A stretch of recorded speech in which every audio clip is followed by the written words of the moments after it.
entirety. You know, it used to be the teams that were dominant could remain dominant because we had unlimited scholarships. Sign all you want. And that way the rich would get richer. They just lowered their risk. They get the ones they wanted, then they go get the ones you want. Even though they need them to keep you from getting it. You know, you can't do that anymore. Because instead of signing unlimited, or when they cut it down to 45, or cut it down to 40, they cut it down to 35 and 30. Now it's 25, and you can't have an 85 scholarship. Now you have to be very selective. You have to be very selective until you sign. I'll tell you, I hadn't planned to do this. Let me know if you would like me to do this. The Atlanta Touchdown Club played a very big role in my career. Would you like me to tell you that story? I will. It's personal. I've never told it publicly before, but it's true. I've got a book out now. Mark, is Mark here? Mark Slagle? Mark wrote the book. He said, you got a copy of it. It's just come out. Its name, the name of it is Called to Coach. Called to Coach. Now, the reason it has that title is because of my philosophy. That I'd call me the coach. And I think he calls you to whatever profession you're in. You know, well, why did you go to your profession? Well, I just had talent. Something told me to go there. You know, we're all faced with that. But I felt like I was called a coach, so that's what that book is all about. Okay, how did Atlanta get in? 1962, I'm a head football coach at Howard College. You ever heard of it? Birmingham, Alabama. It's now Samford University. When I was coaching there, we had about 2,000 students. We had some scholarships, but we were a small school, right?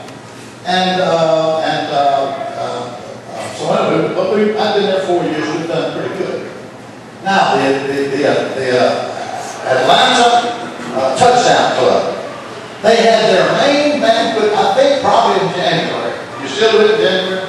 Or you do it in December? Whatever you do. You know, I think we did it in January back in those days.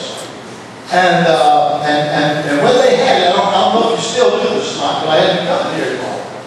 They invited all the head coaches at the big universities to come. And I remember in 1962, they had Bear Bryant, they had Shudger, I'm talking to them. They had Wally Butts at that time. They had Bobby Bowden. You haven't got those names yet. They had Frank Howard. Remember Frank? Remember P. Head Walker? And Paul Diesel was here. And about 12 or 13 major college coaches. And then sitting at the front stadium up here. All that had thousands of people. That had 2,000 or 3,000 people out there. You know?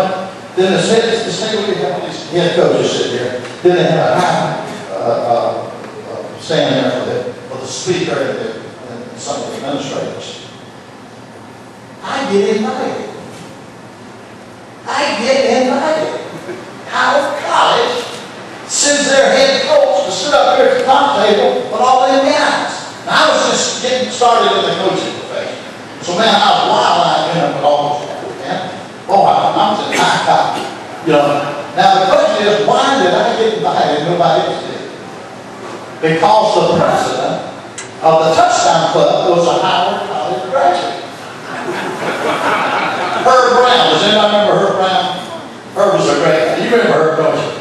Yeah, Herb was president. He wanted his folks there. So I got invited. Now, when they set me up at the front table, who do you think they set me next to? I'll take that one. A guy named Bill Peterson. You ever heard of him? He was the head coach at Florida State. I never met him. Hadn't already heard of him. But I'm sitting next to him. That was good. We were head coach next to him. I'd always, Anna and my wife, I'd always felt like I needed to get into a major college. Even had to start all over. If I was ever going to be a major college head coach. So Bill was talking to me. He said, Bobby, I've lost one of my coaches. She'll go down the line. Would you be interested in coming to Florida State? I'm the head coach over at Howard. I'm not sure if I'm going to be an assistant. Well, pay ain't bad. Well, what do y'all pay? You know, we went through all that. And so he said, I'll call you Monday. So I go back home, and he calls me and invites me down to visit Florida State. So I said, well, let's go down there and see what it's like. We go down there, and he offers me a job as an assistant coach. I'm going to give up a head job. I'm going to be an assistant coach, and it's going to take me pretty long good. So I go to Florida State. See, isn't that funny how that worked? See, I'd probably never been to Florida State had that contact. And it happened because of the Atlanta Touchdown Club. See, I didn't know who they were.